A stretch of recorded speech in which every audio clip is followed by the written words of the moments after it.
Magandang morning mga kuano. So ito tayo. Papunta tayo ng dagat. Ngayong araw na to.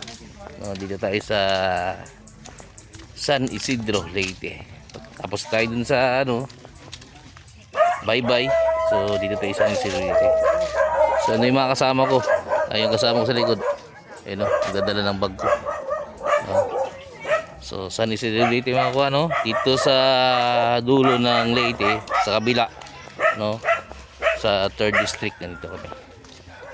So punta kami ng dagat, may titingnan doon. At tigo-ligo na din yung aso. Tara.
Bigan, diba?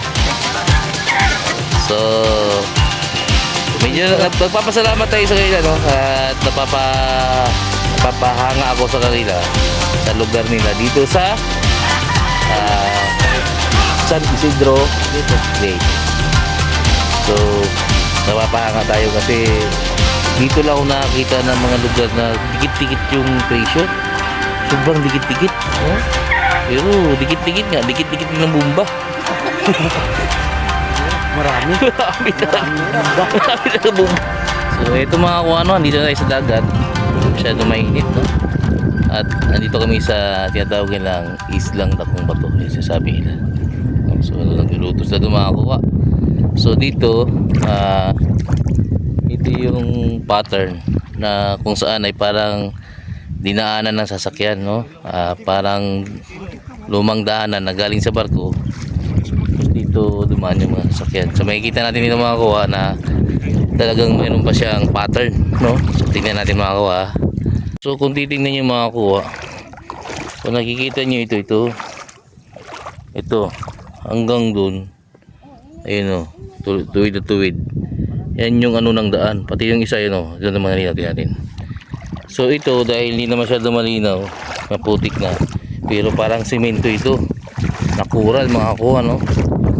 So dito sa gitna mayroon din yan, yung mga kuha yun, yan, no? So ayun din yung isa, yun, no? So kung titingnan mo mga kuha, lumubog ito dahil sa bigat nung dinala. So nilatag to ng mga Hapon na yun, no? Ayan yung nilatag nila, malapad yan doon, ito, no? Ito yung isa. So ayun, ayun, papunta doon. Tapos ito naman yung isa. Ito, ayun, so tatlo yan, isa, dalawa, tatlo. So ang gulong yan, makuha dito ang gulong yan dyan, ang sasakyan.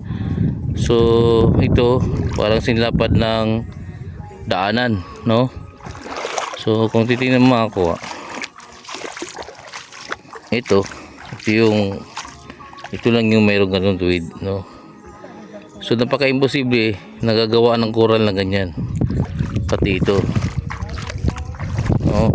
So malalaman mo na ito ay daanan ng mga panahon, daanan ng sasakyan. So ayan mga kawala, oh. Walang wala yan, wala. Ayan. No, ay mga kasama natin. So wala yan dito, wala. Oh. Oh, hanggang dagat yan, ayun to. Ayun oh. Ayun oh. Hanggang dagat yan doon. No? So magandang dagat ito mga no? At naka-facing na tayo dito sa sa dagat. So ibig sabihin dito yung mga barko, bato-batuan dyan. So maka high tide, papunta dito yung barko. So bababa yung sasakyan nila. Dito yan pupunta mga kuha dito. So hanggang dun yan, meron yan mga kuha, hanggang dun. At tatabunan lang siya ng tubig, no? Hanggang dun yan meron yan. Pero ang malinaw ito mga kuha, oh, yung dito na sa baybayin. So di kita natin ito mga kuha, oh. Oh, so naanuhan lang to ng buhangin, no? Hindi pwedeng yung tatlo na yan ay magkatuwid, no? Na walang, di ba, hindi yan nature, gawa ng tao yung nakakuha. Kasi available lang dito na pwede nilang ilagay na para dito lubog yung sasakyan ay ito, yung mga coral na ito. So hanggang dito nilagay na yan. Kaya lumabas ito kasi dito dumaan yung gulong, so lumubog siya dahil medyo malambot, no? Dito rin. Pero hindi siya lulubog talaga kasi may coral nga, ilagyan nila ng coral. So yung gitna na to at yung dito ang hindi lulubog kasi hindi siya madadaanan, no? So ang madadaanan yung dito at dito. Kasi lulubog siya kasi nadadaanan siya. So dito talagang lumubog na, no? Hanggang dun yan mga kuha, oh. Hanggang dun yan. Pero pag inaapakan ko, patigas pa rin sa ilalim. Ayun, oh. Hanggang dun, oh. Ayun, oh. Oh. Ganun mga kuha, ayun, oh. Kita mo, tuwid pa rin, oh. Oh. So pwede mo itong apakan yung gitna papunta doon, oh. No? So andun na yung baybay papunta doon. So tingnan natin dito sa gilid mga kuha.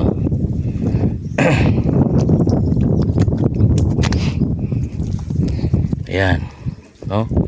So ayan yung ginawa nila, yun, oh. Isa, dua, tatlo. So parang kalsada siya mga kuha hanggang dun, no? No? So hindi na dapat yung nalagyan ng coral yan, pero nilagyan pa rin nila, yun, oh. So ayan, tungtungan natin dito, ha. Tapos yung palatandaan sa dito mga bato malalaki, no? Ayan, oh, parang simento yan, oh. Oh.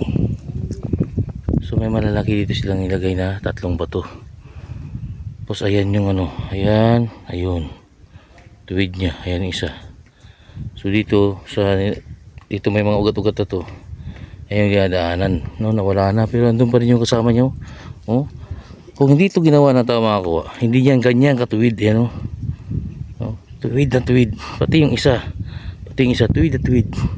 So parang daanan yan mga kuha, no? So tingnan natin sa likod, no, kung saan siya papunta. Tingnan natin dito tayo.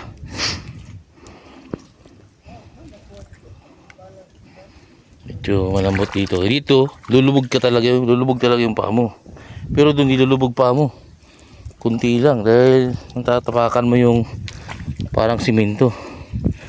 So pagdating dito mga kuha, yan, wala talaga, wala. So ito lang yung, yan, hanggang dun, oh. Oh, dito tayo tingnan, ha. So sa ngayon pinag-aaralan ko kung paano sila dumaan dito, kasi dito pwede mo lang daanan to, ito. Ayun daanan, oh. Diba? So daanan yan, pwedeng daanan yan, no.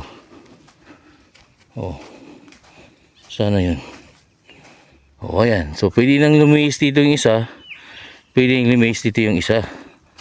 Ayan, no. So dito yun makakuha, dito, no? So ito yung sentro niya, papunta na dito. Ito yung malalaking bato dyan makakuha, di ba? Oh, dinaanan dito, pero dito wala mga bato, ayan, oh, no. So ito nahulog lang ito galing dun, no? Bundok yan makakuha. So nasa seaside tayo. So dito buhangin na yan. Buhangin na puti, ayun, no? Di ba? So yun mga kung ano, pinag-aaralan natin kung paano sila dumaan o paano natin susundan yung daanan nila. So yun ay daanan ng mga truck no, mga hapon noon, no? Kung mabigat yung nilalagay nila o karga nila, so dito sila papunta.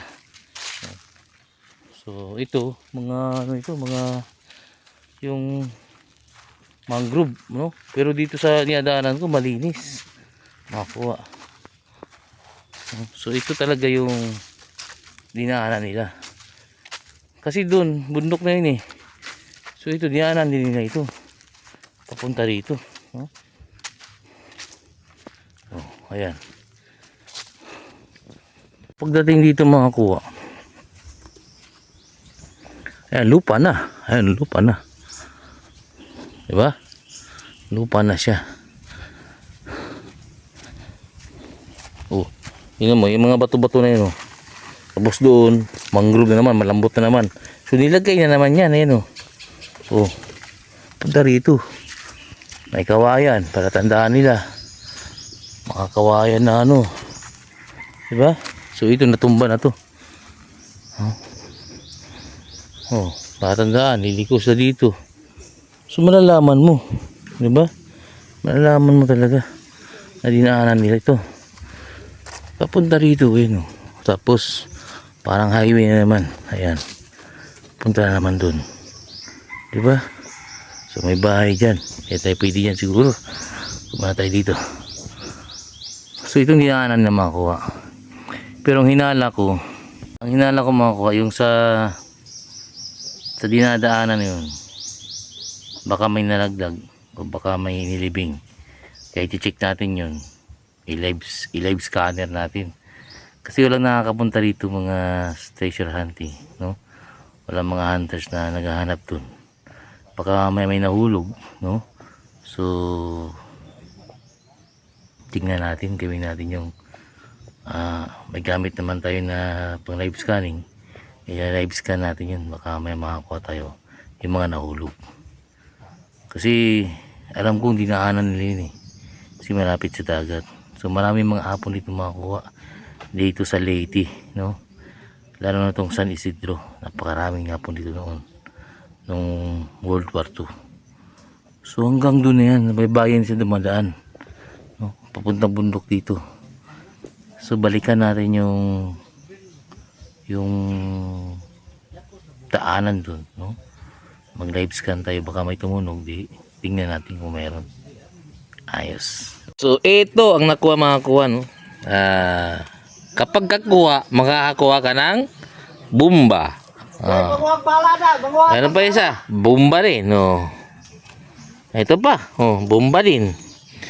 Kung yan sumabog mga kuha, ganyan kalaki, sigurado gutay-gutay ka na. Plus isa ito. Oh, so may mga ano na yan, may mga ano na yan, may mga kumbaga mga shell, no? Ito pa iso. Oh, natuyo na. Pero wala na to, nakasabog na ito. Pag may pulbura pa yan, mabigat masyado. Pag may pulbura pa ito mga kuha, sigurado pag nainitan to, sabog. So ang pangalawa, nako, ang bigat to. Napakabigat mga kuha ito. Grabe, oh. Bomba yan mga kuha. Sita ba? Pero ito nakasabog na to. Oh, ay butas na to eh. Ay butas na yung mga kuha, yun, oh. Oh. Nakakuha na ito. Kumbaga pang ano lang ito. Pero ang nakakatakot ito mga kuha, ito. Oh. Alam mo yung pang anti-tank, no? Ito anti-tank siya. Malit dito, malaki dito sa dulo. Ayan, no? So wag ka masyadong no, medyo nakakatakot na mga kuha kasi intact pang pulbura na ito. Pag nainitan to, talagang pupulutin ka sa kangkungan, no? So ito yung lancer niya. Ito. Tapos ito yung malaki. Tapos ito yung Ito maliit ito. Matindi rin ito mga kuha, no? Hindi mo iisipin na makukuha pa natin ito. Pero ito napakabigat mga kuha. Oh. Itong delikado. Napakabigat pa. Oh.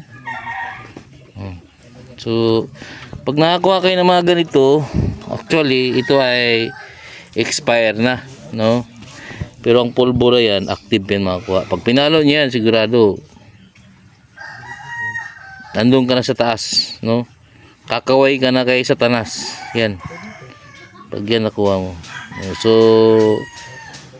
kayo na nasa dagat, makakita kayo ng ganito, huwag nyo yung pukpukin, no? O isurrender nyo sa mga pamahalaan. So, barangay, ito malamang susurrender to kasi, kina mo naman, oh. Yan, delikado ito. Ito, delikado rin. Yan, ilong yan.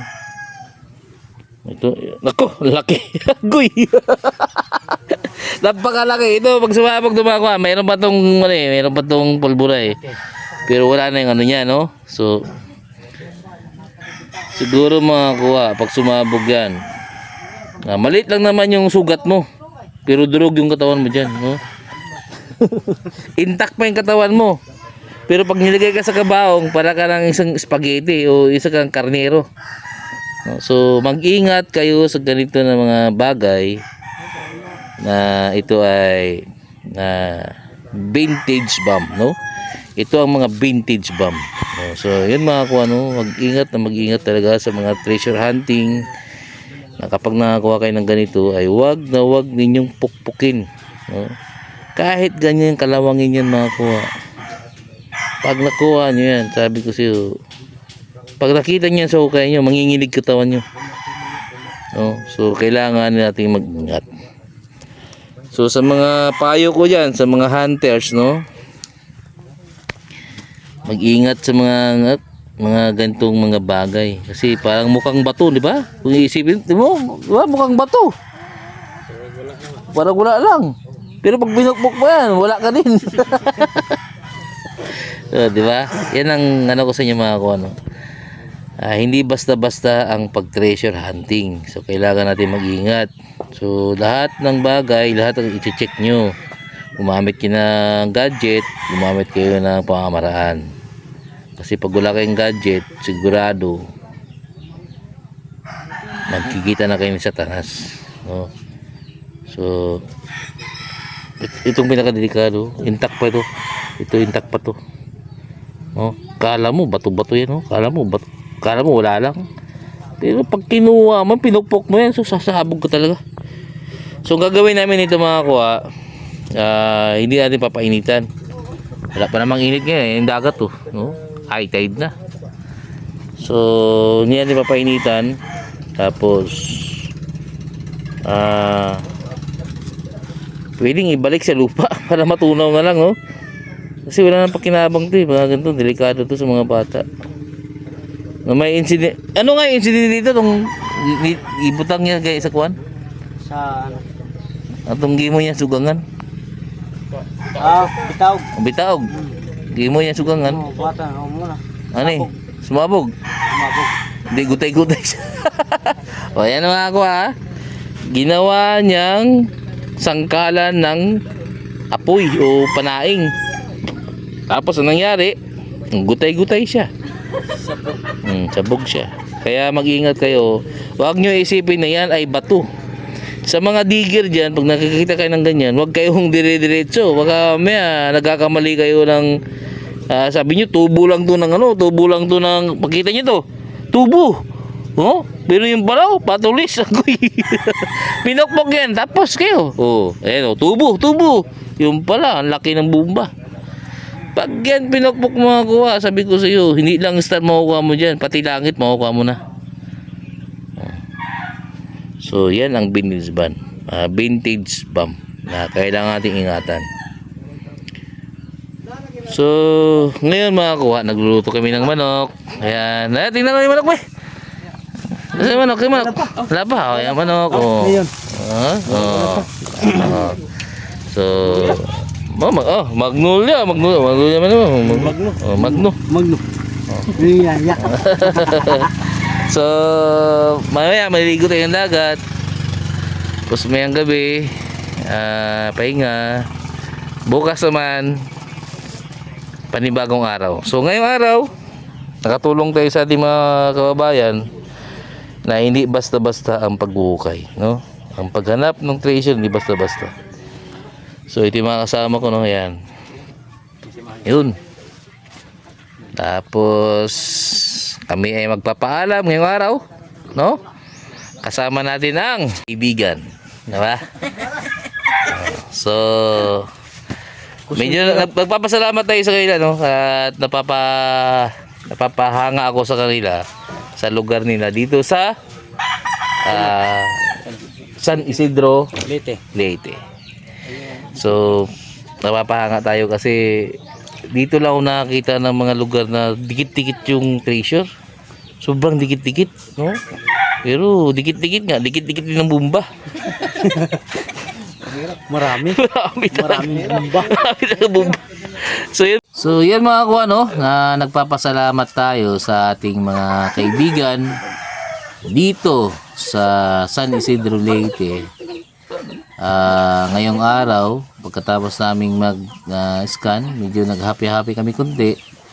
At ito yung mga matitino kong kasama, no? Lalo-lalo na yung mga kaibigan natin dyan, no? So, maraming salamat sa inyo na nasamahan ninyo ako sa aking paglalakbay dito sa Leyte. Ayos!